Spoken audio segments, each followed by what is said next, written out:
Reading helps you there because you're going to interpret it in different ways. Because if you're seeing this only from your selfish angle, then it is very easy to be frustrated, very easy to be angry.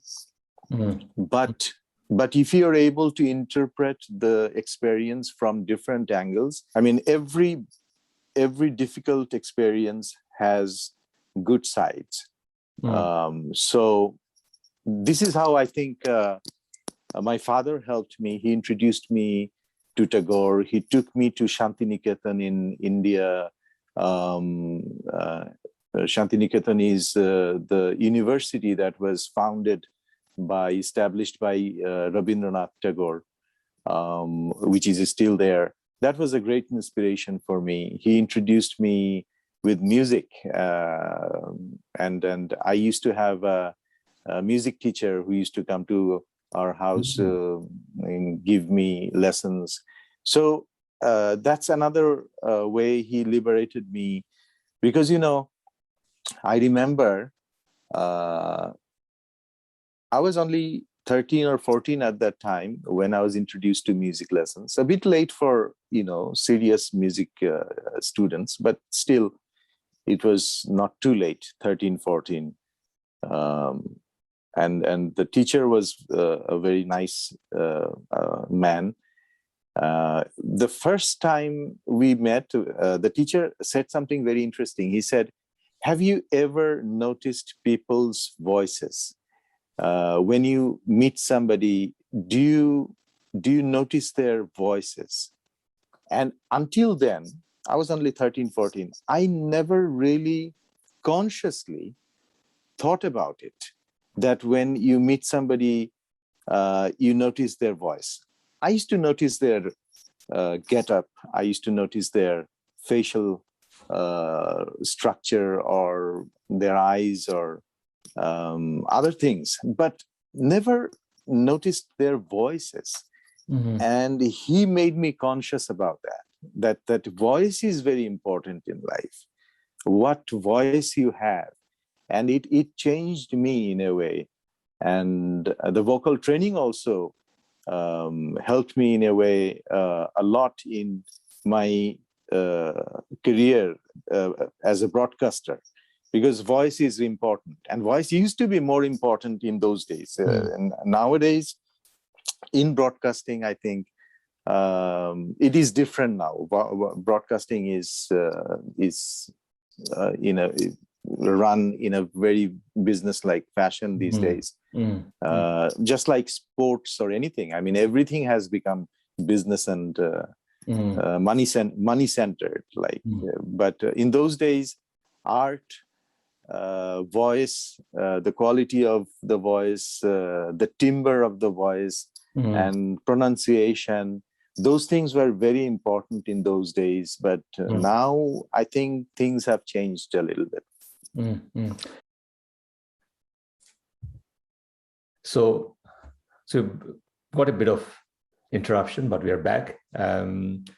So we are talking about your bit of childhood, your parents, all those things, especially your father was a physician. He's like famous doctor in Bangladesh, I remember. I mean, he's a heart specialist, isn't he? Lungs. Okay. Yes. He's an amazing guy. And then, you're one of those lucky ones, so in your very early age, you managed to, go through those processes, especially going to India and going to Shantiniketan, Tagore. I think especially with me, even Tagore played a big role in my life. And I think part of us, you, me, or our cohort, I think Tagore was such a shining light for us, what we are today. Our aspiration to become free. I think those are formed from reading Tagore. So he's not a simple man. I mean, with me, he's he's the ultimate philosopher. I still remember when I was reading even the short collection of his short stories, amazing stories. I mean, And then one of the the famous book, which is called Shesher Kobita, which basically I think in English should be like the last poem or last poetry kind of thing. Mm-hmm. Still, it's like evergreen fiction, evergreen. The characters are still, still there in front of us. And I think that the urge for freedom it's a very common thread for us. That the generation who we were like growing up in the especially 80s. It's a very turbulent time. It's under military dictatorship. Our university life was like seriously disrupted for all those strikes, and it's like we are in a war, and like growing up during the war throughout our this like young those moments where people should have done something else, going for traveling or going for gap year in like Vietnam. We didn't have those opportunities. We were on the street protesting, singing all those like rebel songs on the street against those dictators. So like those are our earliest memories as well. But I mean, one thing I really want to touch is any poignant moment you remember like during that time growing up, like while you were doing all those things. I mean, that stayed with you still, you can just see it. Yes, I mean, there were moments which changed my life, I can say, which gave me new directions at different stages in my life. There were experiences that I had, and as you mentioned about how much influence Tagore had on you. When I read Tagore, there is a line in Bangla, it says, "Ei kothata dhorei rakhish, mukti tore petei hobe." It's a line from a song. "Ei kothata dhorei rakhish, mukti tore petei hobe." And there are more lines similar to that. And this line touches me like anything, that he's saying that you must be free, and you have to understand this, that you must be free. You have no other option. This is what he's saying. And he was one of the greatest teachers that we had. He defined what it means to be a human being, what it means to be a Bengali. He defined so many things in his lifetime. He's the one who composed the national anthem of India, the national anthem of Bangladesh, two different countries, but he's the composer of the national anthem for both. I don't know of anybody else in world literature who has done that. But this thing he said, that you must understand that you have to be free and you have no other option. This shows how committed he was as a teacher to his students. When he says that Chitto jetha bhoy shunno uchcho jetha shir, he's always talking about respecting yourself and respecting others. He's continuously teaching us how to respect everybody. You respect yourself, at the same time you respect others. It has to be both ways. You can't just think of yourself and not think of others, or think of others and not think of yourselves. They go hand in hand. So these are the beautiful things. And as you mentioned, the short story collection by Tagore, in which the most famous stories like Postmaster, Chuti. He was such a sophisticated, delicate handler of language. If you just go through the last paragraph of Postmaster, you see that ততক্ষণে পালে বাতাস লাগিয়াছে, পোস্টমাস্টারের একবার মনে হইল ফিরিয়া যাই সেই অনাথ মেয়েটিকে লইয়া আসি, কিন্তু ততক্ষণে নৌকার পালে বাতাস লাগিয়াছে। তখন পথিকের উদাস মনে এই ভাবের উদয় হইল, পৃথিবীতে কে কাহার। This philosophy and this reality that he is depicting, and his restraint, what I love in his writing or in his every work is his restraint. Restraint is the emotional restraint. Like the other writers in Bangla, Sharat Chandra, another great writer, he used emotion to kind of get the sympathy from the readers, but his expression of emotion, his characters, the way they express their emotion is do not have enough restraint. This is what I feel. When somebody is crying, you may feel bad for the person, but you feel even worse if the person who is going through the pain is not crying.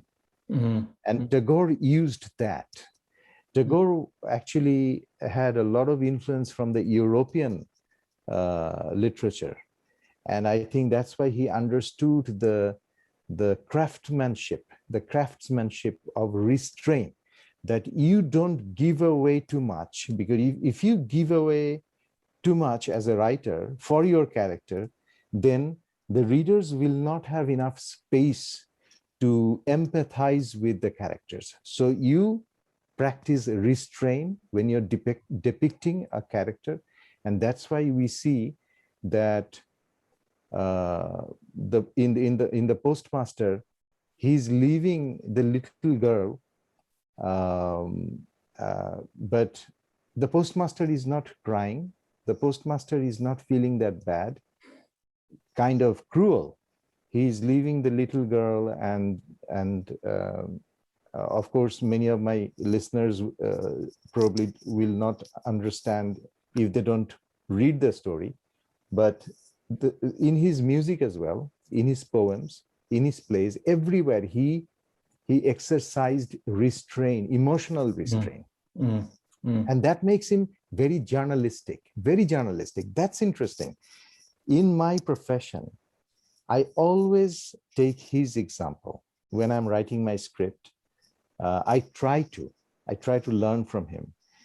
If you remember the last sentence of Hoimonti, another great short story by Tagore, it says, যে অপুর জন্য আবার পাত্রী খোঁজা হইতেছে. His wife died, young wife died in a very unfortunate fashion, and then another bride, they're looking for another bride, the next bride. অপুর জন্য আবার পাত্রী খোঁজা হইতেছে. How you see how journalistic. He's just giving you the news, the latest development. He's just giving you the news, and he's not going to say anything more, anything less. He's just giving you the news. This is what is happening to Hoimonti, and what is the aftermath of her death, and this is what is happening to her husband. He's looking for another bride. Probably the next bride will also be a victim. Probably she will die, or she will have a difficult life.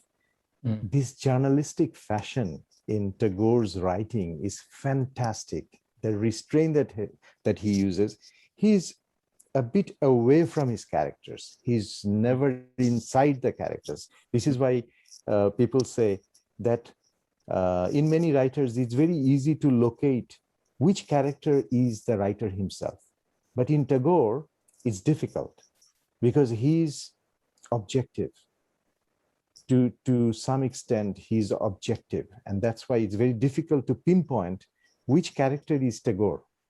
It's difficult to locate, because he's everywhere. He's in every character. Again, he's in no character. And that's why, we can't think of any character which will be Tagore himself.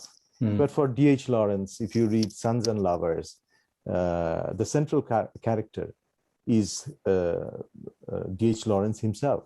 It's very easy to understand that this is the writer. All his sympathies for the central character, because it's kind of autobiographical.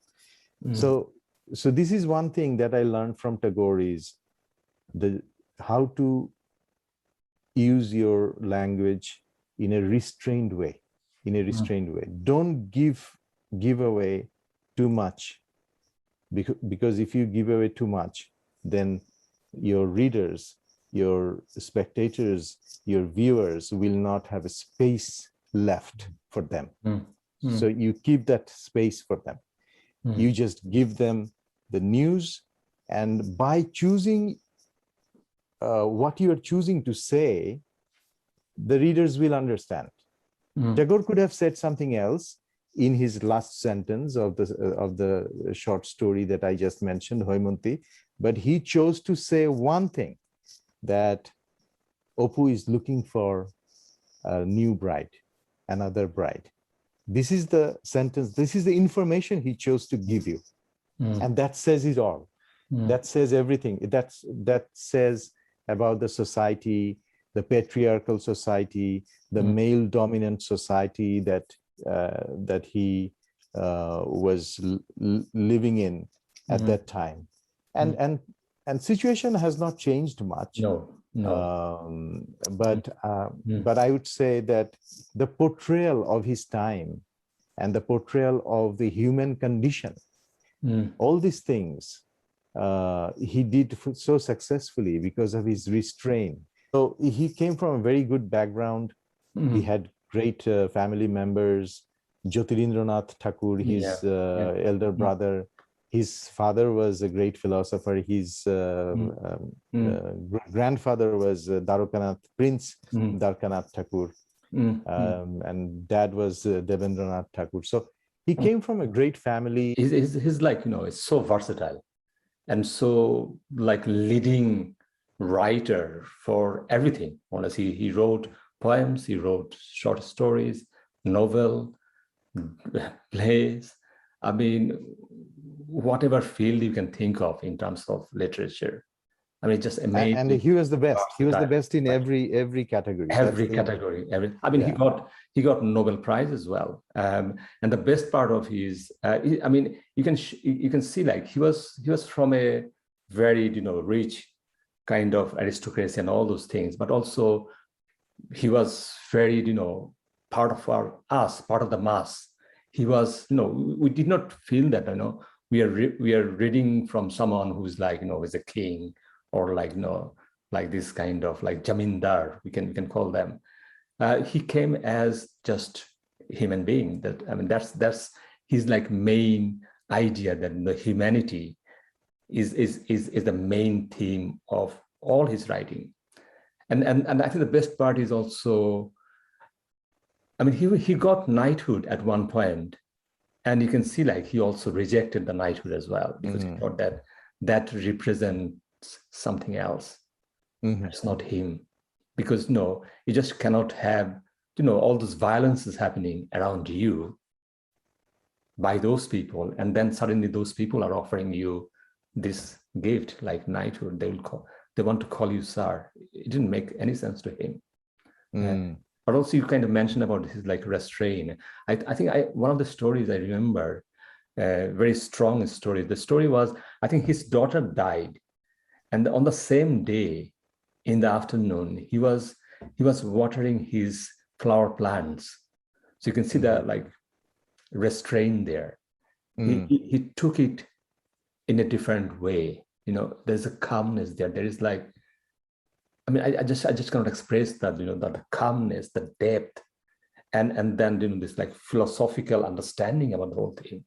And he kind of try to live beyond his time and space.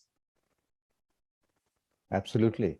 And I think that's the biggest part of this great man. He had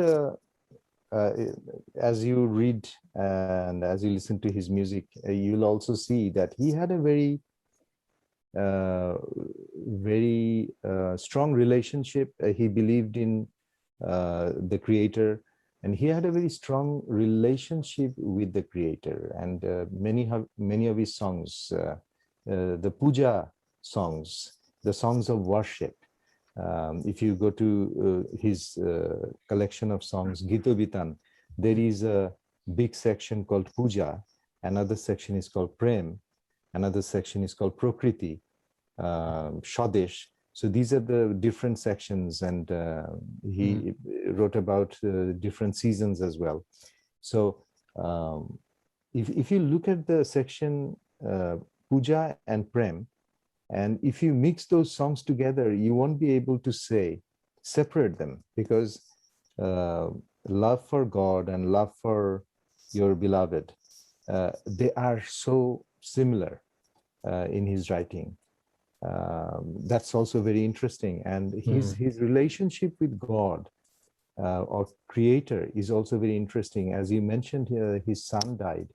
And his daughter also, several of his children actually died in his lifetime, and that was very painful for him. So every time he was struck by tragedies, deaths of dear ones, he actually wrote things like "Je rate mor duar guli bhanglo jhore, জানি নাই যে তুমি এলে আমার ঘরে." অর্থাৎ he's saying that creator comes close to you through destruction, through pain, through tragedies. When you lose your dear ones, you're struck by a lightning, God is closer to you. And it's a challenge that he took every time. He could have said, I don't believe in God anymore, because what's the good in it? Because bad things are happening all the time to me, because his wife died early, his mother died early, his children died early, and so many people around him were dying early, untimely death. And he had to grapple with those experiences. And every time he went back to creator and said, I accept it. You have hurt me again, but this is a test for me, and I accept the reality. And, people expected Tagore to stop writing or be, interrupted. But he could not be interrupted, because he was an uncompromising person. Because of his packaging of his music and poetry and writing, people think that he was a very, very peaceful person. But at the same time, I think the more dominant character of Tagore was uncompromising as a person. He never gave in. He never gave in. Tragedy after tragedy in his life. And that's the story of life. That it happens to every human being. You are, you have to, every human being has to go through tragedies, one way or other. But you don't give in. You don't surrender. That's the story of Tagore. And that's the story of, every human being. I mean, it's quite interesting, because I mean, we talked quite a lot on like Tagore, because I mean, Tagore is so important for us. I mean, so what we are today is because of we actually read Tagore. I mean, he made us free. He made us, I think, kind of creative. He made us humane. He made us to be compassionate to other human beings. So like people like you, I think people can trust you, because there is a sense of this giving there as well. So whenever I come to you, you always accepted me. I mean, it's like it's always that gracefulness in your voice, in your day-to-day things like you do, even in your profession. There's like so much grace there. I think it's very good, Shimo. And I think you should be proud of that. I mean, like, I just like finish with like one thing with like Tagore, because all the death happening, and also like part of him also was dying actually as well. But Absolutely. it never showed there. I think that there's a famous quote by someone that he says like, in every departure, there are elements of death. So each time someone leaves, part of you also dies. So like Yes. he was himself also dying, but also he was giving so many good things for the humanity. And I think that the especially the subcontinent cannot, move beyond like Tagore. Is such a powerful character. But also one thing I really want to touch is this idea about the God. I mean, what we saw, there's a God there, but there's no compulsion there. That the God never came with like full force or like, overwhelming that, it's all about God.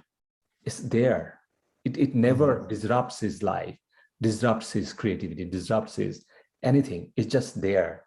It stays there in a like, again, like in a kind of humane way. Absolutely. Try to Yes. understand. This is the mutual understanding there. That God, you will do your part and I will do my part. There's no clash there. You can punish No me. clash. I will accept it.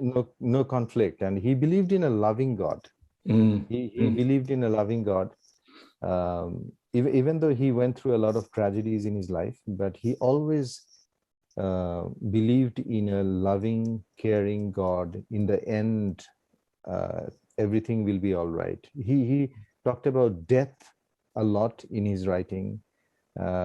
He talked about people whom he lost in his writing. For example, he wrote about his brother's wife, Kadambari Devi, in many of his writings, in many of his songs. Tomari koriyachi jiboneru dhruvo tara. He's talking about his brother's wife, who inspired him, who gave him confidence, so much confidence when he lost his mother. Kadambari Devi came into his life at a very difficult time. Tagore soon after lost his mother, and there was nobody to look after Tagore or give him importance or attention. Another interruption. We are back again. Ahsan, welcome back. So we talked quite a lot about this prophet-like figure, Tagore. I mean, for our audience, I'll put all the links in my YouTube section so that they can have the opportunity to like explore more about this great person.